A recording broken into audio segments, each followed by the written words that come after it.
लिंग पुराण में 7 गलतियां बताई है कंगाल होने की। ये गलती अगर आपने भी करी है तो जिंदगी में कितना भी पुण्य करोगे उसका फल नहीं है। आज की कथा को लिखकर रखना, शायद तुम्हारी जिंदगी संवर जाए। लिंग पुराण में 7 गलतियां बताई है व्यक्ति को बर्बाद होने की। पहली गलती है, उसमें से अगर आप स्वीकार कर रहे हैं ये गलती तो समझ लो कि गलती आपने करी है। गंगा जल तो बुलवाया टैंकर भरकर, 21,000 बेलपत्र भी समर्पित कर रहे हो। आप मंदिर के अंदर बैठ गए, दर्शन करने वाला आता रहा, किसी को अंदर प्रवेश नहीं दिया। आप गंगा जल चढ़ाते रहे, आप बेलपत्र चढ़ाते रहे, आप स्वयं पूजन करते रहे, और दूसरा व्यक्ति ना जाने किस भाव से, किस रूप में आकर भगवान की सेवा करना चाहता था। पंडित जी ने आपके चक्कर में उसको जल नहीं चढ़ाने दिया, पंडित जी ने आपके चक्कर में उसको बेलपत्र नहीं चढ़ाने दिया। पहली गलती यह हो गई कि भगवान के भक्त को भगवान से दूर कर दिया गया। अब उठा लो श्रीमद् भागवत कथा।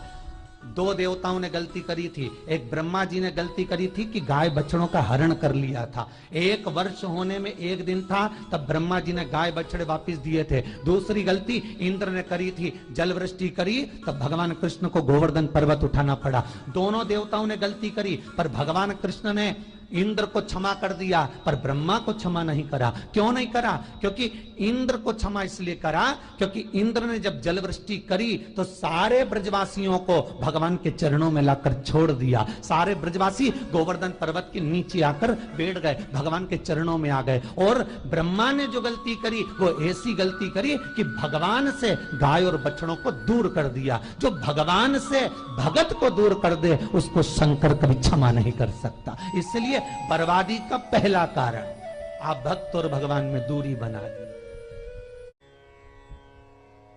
दूसरा कारण, भगवान की जब पूजन कर रहे हो, 21,000 बेलपत्र चढ़ा रहे हो, गंगा का जल चढ़ा रहे हो, चंदन चढ़ा रहे हो, अबीर चढ़ा रहे हो, गुलाल चढ़ा रहे हो, तो तुम्हारे भीतर ये अहंकार, जब तुम पूजन करके उठो तो उठते समय तुम्हारे भीतर अभिमान नहीं होना चाहिए कि मैंने जो अनुष्ठान करा उसके बराबर कोई नहीं कर सकता।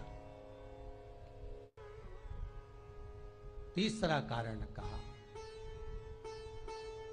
कि भगवान की सेवा तो आप कर रहे हो, भगवान की चाकरी में तो आप लगे हो, भगवान की आराधना भी कर रहे हो, दिया भी लगा रहे हो, धूप बत्ती भी लगा रहे हो, स्नान भी करा रहे हो, पंचामृत स्नान भी करा रहे हो, सारी पूजन अर्चना सब तुम कर रहे हो।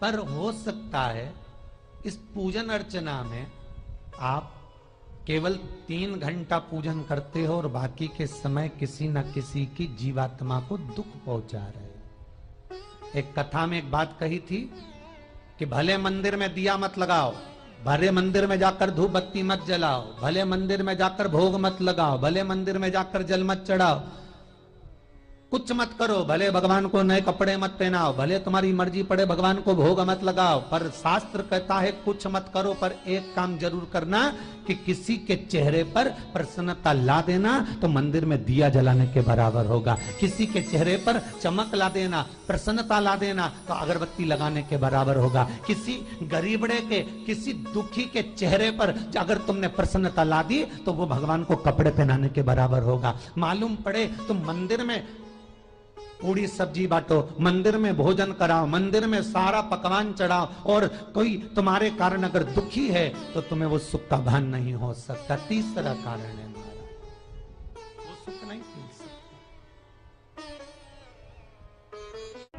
चौथा कारण है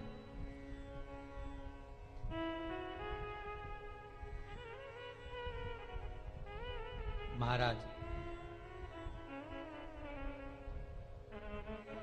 जिस मंत्र को पढ़ा जा रहा है, जिस मंत्र का स्मरण किया जा रहा है,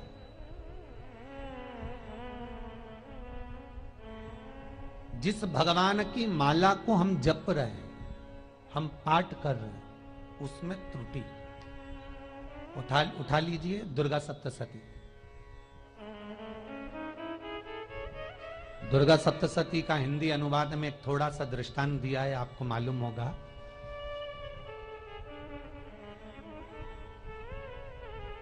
एक जजमान सप्तशती का पाठ कराते थे नवरात्रे में। नवरात्रे पूरे होते थे और उनकी पत्नी मर जाती थी। सप्तशती के अंदर लिखा है, बहुत ध्यान से सुनिएगा। दुर्गा सप्तशती का पाठ कराते थे और पत्नी नवरात्रे के बाद 4 महीना 3 महीने के बाद मर जाती थी। बहुत दुखी था सेठ। एक शादी करी, दूसरी करी, तीसरी करी, चौथी करी, चौथी पत्नी भी मर गई। बहुत दुख हुआ। आज वो गुरुजी के पास चले गया, गुरुदेव, गुरुजी, गुरुदेव, गुरुदेव। गुरुजी बोले क्या हो गया? सेठ जी बहुत दिनों के बाद आ रहे हो, क्या बात है गुरुदेव? मेरे को एक बात समझ में नहीं आती कि मैं नवरात्रे में सप्तशती का पाठ कराता हूं, देवी जी का यज्ञ करवाता हूं, माता रानी को चूनर पहनाता हूं, उनको सुंदर बिछुड़ी, पायल, चुनरी सब पहनाता हूं, कन्याओं का भोजन करवाता हूं, भंडारा करवाता हूं, जवारे बोता हूं, अखंड ज्योत लगाता हूं, पर नवरात्रि जैसे ही पूरी होती है उसके 2 महीने 3 महीने बाद मेरी पत्नी क्यों मर जाती है? 4 पत्नियां मेरी मर चुकी हैं, 5वीं मैंने शादी करी है। गुरुदेव आप कृपा करिएगा, कुछ तो बता दीजिए, कुछ करुणा कर दीजिए। गुरुजी बोले जब तू सब कुछ अच्छा कर रहा है, ज्योत भी जला रहा है, कन्या भोज भी करा रहा है, चुनरी भी चढ़ा रहा है, भंडारा भी कर रहा है, ज्योत भी लगा रहा है, जवारे भी बो रहा है, माता रानी की सेवा भी कर रहा है, अखंड रात्रि व्रत कर रहा है, सब कुछ तूने करा, यज्ञ भी करा, फिर तेरी पत्नी क्यों मर सकती है? ऐसा हो ही नहीं सकता। नहीं गुरुदेव, मेरी 5वीं शादी है गुरुदेव, अब की बार आप कृपा करिए। गुरुजी ने कहा तेरे पंडित जी को अनुष्ठान पर बुला, मैं कमरे में बैठकर सुनूंगा सप्तशती का पाठ, तब मैं ध्यान करूंगा। गुरुजी अंदर के कमरे में जाकर बैठ गए, ब्राह्मण पाठ करना प्रारंभ करा और ब्राह्मण ने पाठ करना प्रारंभ करा। उसमें एक शब्द आ गया, भारयंतु भक्षन्तु, भारयंतु भक्षन्तु। उसमें बोलना था भय, पीड़ा को, हे जगत जननी तू भक्षण कर जा, पर ब्राह्मण बोलता था भारयंतु भक्षन्तु, मेरी पत्नी को, मेरी भार्या को तू भक्षण कर दे। पंडित जी जैसे ही बोले गुरुजी बाहर निकल कर आ गए। पंडित जी को रोका, रुकिए गुरुदेव, आप हर साल अनुष्ठान कर रहे हो जजमान के यहाँ और बोल देते हो भारयंतु भक्षन्तु, हे देवी तू मेरी पत्नी को खा जा, तो माँ हर बार उस पत्नी को निगल जाती है। निवेदन है, शब्द सुधार लीजिए, शब्द ठीक है। चौथा कारण है कि आप जो पाठ कर रहे हो, आप जो पूजन कर रहे हो, आप जो अनुष्ठान कर रहे हो, उसमें कुछ ना कुछ गलती जरूर हो रही है। ये चौथा कारण है।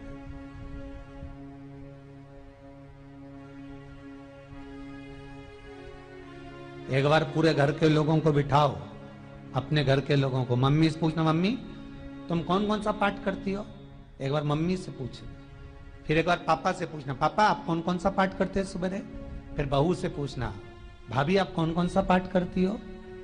फिर छोटी दुल्हन से पूछना, छोटी दुल्हन तुम कौन कौन सा पाठ करती हो? भैया आप कौन कौन सा पाठ करते हो? आप कौन कौन सा पाठ करते हो? पूछना। जब घर के अंदर बड़ी बहू अलग तरह का पाठ कर रही है, छोटी बहू अलग तरह का पाठ कर रही है, मंजली बहू अलग तरह का पाठ कर रही है, माँ अलग तरह का पाठ कर रही है, पति अलग तरह का पाठ कर रहा है, तो उसका जो प्रभाव है, कौन सी चीज कहां टकरा रही है, जिसके कारण घर में रोग इतना है कि कोई सही होने वाला ही नहीं है। अब तुम कहो कि सीवर वाले गुरुजी ने उपाय बताया, हमने बहुत करा, पर सही क्यों? तो सही क्यों नहीं हो रहा है? उसका कारण है या तो बड़ी बहू जो पाठ कर रही, या सास जो पाठ कर रही, या पति जो पाठ कर रहा है, नाते जो भी उस घर के अंदर रहकर जो पाठ अर्चना कर रहा है, उसमें जरूर कुछ ना कुछ ऐसा हो रहा है जिसके कारण वो काम नहीं कर पा रहे। उसमें कुछ ना कुछ गलती हो रही है जिसको तुम समझ नहीं पा रहे, जिसको तुम अपने आप को बहुत विचार करते हो कि मेरे बराबर कोई नहीं कर सकता, मैं शंकर की भगत, मैं राम की भगत, मैं कृष्ण की भगत, मैं जो करती हूँ बहुत अच्छा करती हूँ, मैंने जो किया बहुत अच्छा करा। पर हो सकता है उसी कारण आपको दुख झेलना पड़ रहा।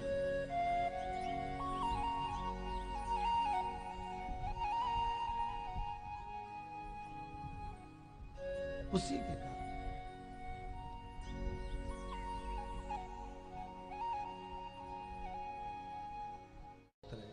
महाराज, हमने जो दान किया, हमने जो पुण्य किया, हमने जो सत्कर्म किया, वो किस जगह पर लगा? पांचवा सूत्र,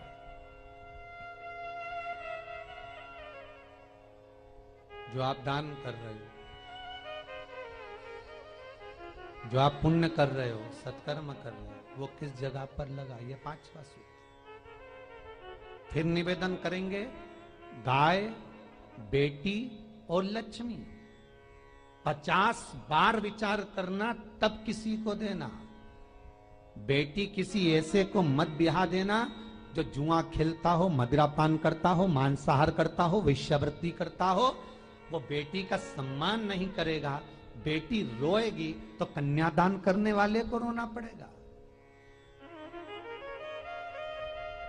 दूसरे नंबर पर गौ माता, गाय ऐसे ब्राह्मण को दान मत देना कि ब्राह्मण के घर में खुद रहने की जगह नहीं और गाय को ले जाकर तुमने दे दिया और उस ब्राह्मण ने जब तक दूध दिया बांध कर रखा, एक तगाड़ी बाल्टी साड़ी के चक्कर में ले लिया, सोने के सींग के चक्कर में ले लिया और बाद में वही गाय कसाई के हाथ में बिक गई और कसाई ने काटा तो बद्दुआ तुमको लगी। बेटी, गाय और लक्ष्मी, पैसा भी किसी ऐसे भिखारी के कटोरे में मत दान देना कि जिसने ले जाकर मदिरा पान में लगा दिया, जुए में लगा दिया, वैश्यावृत्ति में लगा दिया। अगर जिस भिखारी के कटोरे में पैसा दिया उसने शाम को ले जाकर मदिरा पान में, जुए में लगा दिया, तो लक्ष्मी रोती है कि तूने मुझे गलत जगह पर दिया है, इसलिए अब तुझे रोना पड़ेगा। तब व्यक्ति को रोना पड़ता है, फिर व्यक्ति रोता है। गाय, बेटी और लक्ष्मी 50 बार विचार करो, क्या सही जगह पर दे रहे हो? और अच्छी जगह पर दोगे तो संपदा भी बढ़ती है, सुख आता है। अगर बेटी सुखी रहेगी तो मायके के लोग सुखी रहेंगे, गौ माता सुखी रहेगी तो संसार सुखी रहेगा। और आपने जो धन दिया, आपने जो पैसा दिया किसी भिखारी के कटोरे में, अगर उसने गलत जगह पर लगाया तो रोना तुमको पड़ेगा। किसी आजकल के भिक्षुकों को अगर रोटी दे दो तो लेते ही नहीं, आटा दो तो नहीं लेते।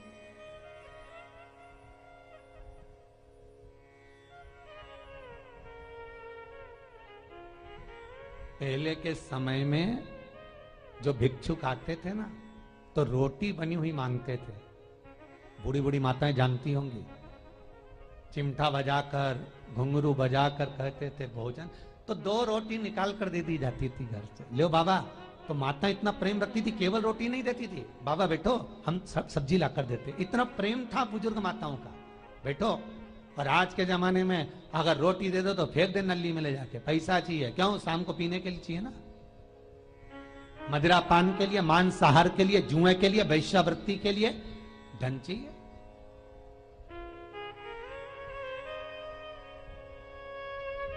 भोपाल के और इंदौर के, इंदौर का राजवाड़ा चौराया और भोपाल का लाल घाटी चौराया, इन दोनों चौराहे पर इतने से बच्चे लोग भीख मांगते हैं और उनकी माताएं और उनके पिता रोड के किनारे पर चिलम लगाते बैठे रहते हैं, पांव लंबे करके पड़े हैं और ये कमा कमा के उनको दे रहे हैं। और धन्य हैं ऐसे लोग जो उनको दान भी दे देते हैं। जिसको जरूरत है उस तक कुछ नहीं पहुंचता। अभी भी 4-6 महीने लॉकडाउन चला, जिसको जरूरत थी एक रोटी की उस तक कुछ नहीं पहुंचा, और जिसके पास में पहले से भरा हुआ था उसने और ले जाके भर लिया। जिसको जरूरत थी उस तक नहीं पहुंचा। अभी ठंड आ रही है, बहुत सारी संस्थाएं कंबल बांटेगी, रेलवे स्टेशन पे लोगों को कम्बल उड़ा रहे हैं, कोई सो रहा है जमीन पर उसको कम्बल उड़ा रहा है, बस स्टैंड पे चले गए कोई रोड पे सो रहा है कम्बल उड़ा रहा है, तो इतना बड़ा नाम चलेगा कि उनने कम्बल उड़ाए, कम्बल उड़ाए, कम्बल उड़ाए। और वो कम्बल जिसको उड़ाया वो दूसरे दिन जाकर कपड़े की दुकान पर बेच के आ गया, 200 रुपए लिया, रात को पीकर फिर सो गया, क्योंकि फिर कहीं कहाँ आएगा, फिर उड़ा के चले जाएगा, क्योंकि इन्होंने तो ये करके रखा है कि नाम कमाना है तो कम्बल उड़ाए जाओ। जिसको जरूरत है वहां तक सामान नहीं पहुंचता भाई, जिसको जरूरत है वहां तक सामग्री नहीं पहुंचती भाई। आपने दिया और उन्होंने ले जाकर बेच दिया, और फिर सोचते हो कि मैंने तो पुण्य करा है। कई लोग कहते हैं मैंने दान करा, मेरे को इतना फल मिलेगा। काहे का दान करा? ऊपर तो जा, यमराज के डंडे पड़ेंगे।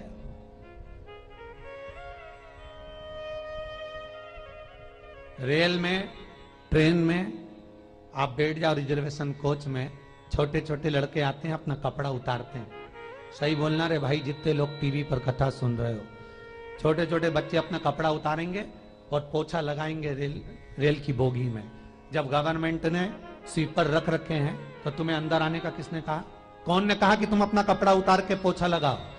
और वो अपने शरीर का कपड़ा उतार कर पोछा लगाता है, आपके आगे हाथ फैलाता है, आप एक एक 2-2 रुपए दे देते हो। वो अगले स्टेशन पर उतरता है, कोई सूंघने की सामग्री लेता है, सूंघ सूंघ के वो बर्बाद हो जाता है और कहीं कूद कर मर जाता है। उसके मरने में 1 रुपया तुम्हारा भी लगा है, इसलिए नरक तुमको भी भोगना पड़ेगा, क्योंकि उसके मरने में तुमने हेल्प करी है।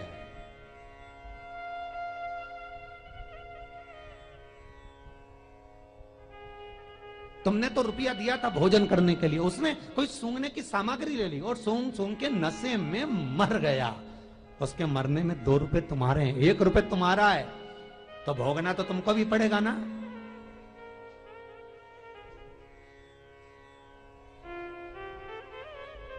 कहीं अच्छी जगह लगाओ, सत्कर्म की ओर लगाओ, तो सुख का आनंद कुछ और ही होगा, सुख का आनंद कुछ और ही प्राप्त। हमारा धर्म, हमारा पुण्य, हमारा सत्कर्म। 5वां कारण अपनी पुस्तिका में लिख कर रखना, तुम्हारे दुख का 5वां कारण क्या है? क्यों तुम करोड़पति से रोड़पति बन गए?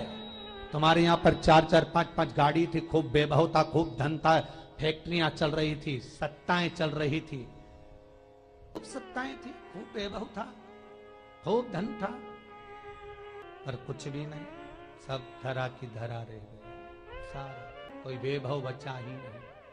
बड़े भावपूर्ण भगत वो कहे, गुरुजी हम बड़े दुखी हैं, बड़े कष्ट में।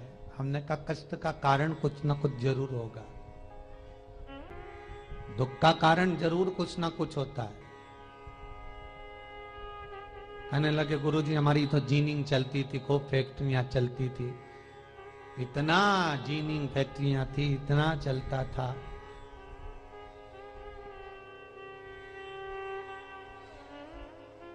इतनी जीनिंग चलती थी, इतनी फैक्ट्रियां चलती थी, गुरुदेव बहुत दुखी हो गए। हमने कहा दुख का कारण, जो ये 7 कारण है शिव महापुराण के, लिंग पुराण में जो 7 कारण बताए हैं दुख आने के, जब फैक्ट्रियां अच्छी चल रही, जीनिंग अच्छी चल रही, व्यापार अच्छा चल रहा है, तो 7 कारण बताए हैं कि आप उन 7 कारण में से कोई कारण आपके साथ में हुआ है जिसके कारण आप रोड पर आ गए, करोड़पति से रोड़पति बन गए। कभी कभी नगर में, गांव में सभी का व्यापार एक साथ समाप्त हो जाता है। कभी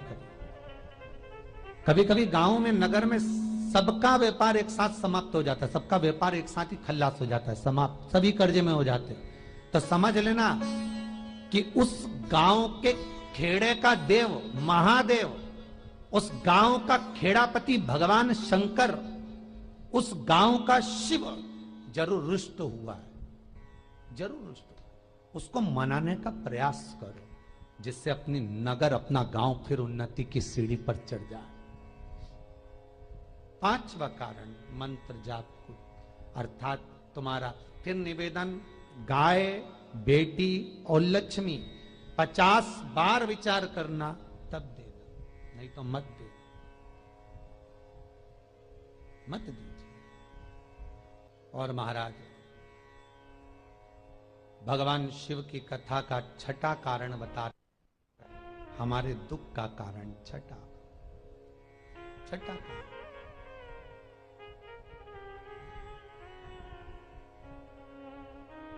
आदर सम्मान में कमी। घर के जो बड़े हैं, घर के जो बुजुर्ग हैं, घर के जो आदरणीय हैं, उनका सम्मान नहीं कर पाए। सुंदर कहा, जिस घर में माँ बाप की इज्जत नहीं होती, उस घर में देखना कभी बरकत नहीं होती। छठा कारण है सम्मान, सत्कार, आदर ना होना। जब धन। सातवां कारण,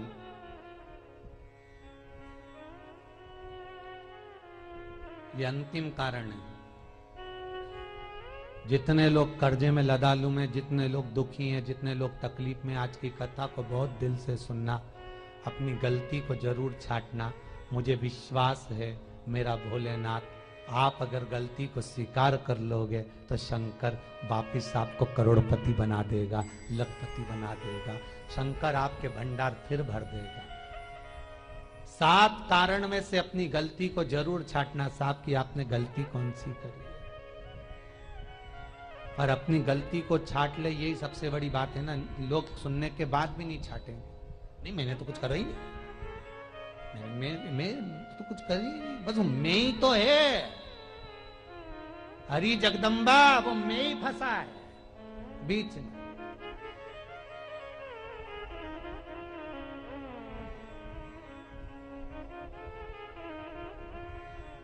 सातवां कारण, महाराज किसी का बेकार धन हमारे घर में आ जाए। एक कथा बहुत सुंदर है। एक गांव में एक व्यक्ति रहता था, खूब अच्छी कमाई करता था। पत्नी ने कहा तुम्हारे पास कमाई अच्छी हो रही है तो ये पैसा तो कोई चुरा के ले गया तो पति बोला क्या करना चाहिए, तो एक काम करता हूं, बाजार से कोड़ियां खरीद लेता हूं। कोड़ियां जानते हो, वो ऐसे बच्चे लोग खेलते हैं, कोड़ी खरीद लाता हूं। अब गांव का व्यक्ति रोज कोड़ियां खरीद के लाए, उनके यहाँ बोरे पे बोरे भरा गए, बारदान पर बारदान भरा गए, पूरा कमरा कोड़ियों से भरा गया। एक दिन राजा बीमार पड़ गया। राजा बीमार पड़ा तो राजा को वेदों ने, डॉक्टरों ने कह दिया इसका एक ही इलाज है, कोड़ियां लाई जाए, कोड़ियों को जलाकर राख बनाई जाए, वो राख राजा के शरीर पर मली जाए। राजा के शरीर पर जब राख को मलेंगे तो राजा ठीक हो जाएगा। राजा ने अपने दूतों से कहा जाओ नगर में कोड़ियां देखो। राजभवन में देखा तो कोड़ी नहीं थी, बाजार में देखा तो कोड़ी नहीं थी, सारा मार्केट घूम लिया, चारों तरफ के राज्य देख लिया, कोड़ी नहीं मिली। राजा ने दूतों से पूछा बात क्या है। दूतों ने बाजार वालों से पूछा भैया कोड़ियां क्यों नहीं है। तो बाजार के व्यापारी बोले महाराज सुबेरे सुबेरे एक गांव का व्यक्ति आता है, सारी कोड़ियां खरीद कर ले जाता। सारी कोड़ियां, हाँ उसका पता दो। दुकान वालों ने पता दिया, वो वहां पहुंच गया, उसको डराया। राजा के दूतों ने तेरे पास कोड़ियां हैं? हाँ, पर मैंने अपने पैसे से खरीदी है, फ्री की नहीं है, खूब खर्चा कर कर मैंने कोड़ियां जोड़ी हैं। राजा बीमार पड़ा है, कोड़ियां ला के दे। उसने मना करा, दूतों ने डराया, ठीक है लो। उन्होंने बारदान खोल लिया, झोला खोल लिया, बैग खोल लिया। राजा के दूतों ने बैग खोला, वो गांव का व्यक्ति एक थाली में कोड़ियां लाता, उस पर हाथ फेरता और झोले में डालता जाता, फिर भर कर लाता, फिर हाथ फेरता, फिर झोले में डालता। राजा के दूतों ने कहा एक बार में पूरा बारदान उठाकर क्यों नहीं दे देता, ये बार बार हाथ क्यों फेर रहा है। वो गांव का व्यक्ति बोला महाराज मैं कोड़ियों को थाली में भरकर हाथ इसलिए फेर रहा हूं, इन कोड़ियों में से मैं वो एक कोड़ी ढूंढ रहा हूं कि ऐसी कौन सी कोड़ी मेरी इन कोड़ियों में आकर मिल गई जो मेरी इतनी सारी कोड़ियों को लेकर जा रही है। बस वो चरित्र याद करना कि एक कोड़ी हमारे घर में कोई ऐसी आ जाती है जो सारी रखी हुई कोड़ी को लेकर चली जाती है। और जिंदगी में घर में धर्म की, पुण्य की, सत्कर्म की एक कोड़ी ऐसी आ जाती है जो शिव महापुराण की कथा करवा देती है। वो कोड़ी को ढूंढना कि वो कोड़ी कौन सी है। जो अच्छा काम करवा रही है अच्छी कोड़ी आई होगी, सत्कर्म करवा रही है अच्छी कोड़ी आई होगी। और मालूम पड़े एक कोड़ी ऐसी आ गई जो डॉक्टरों में भरवा रही है, सारा की सारा धन मेडिकलों में लगवा रही है, पुलिस में लगवा रही है, कहीं गलत जगह पर लगवा रही है, कहीं एक्सीडेंट में लगवा रही है।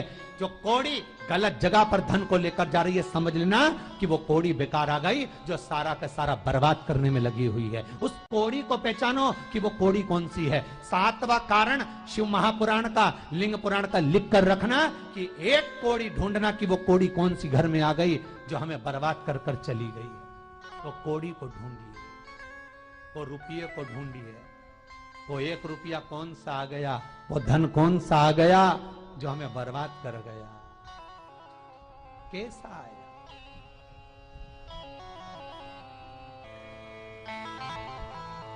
धन कौन सा आ गया ऐसा जो हमें बर्बाद कर दे।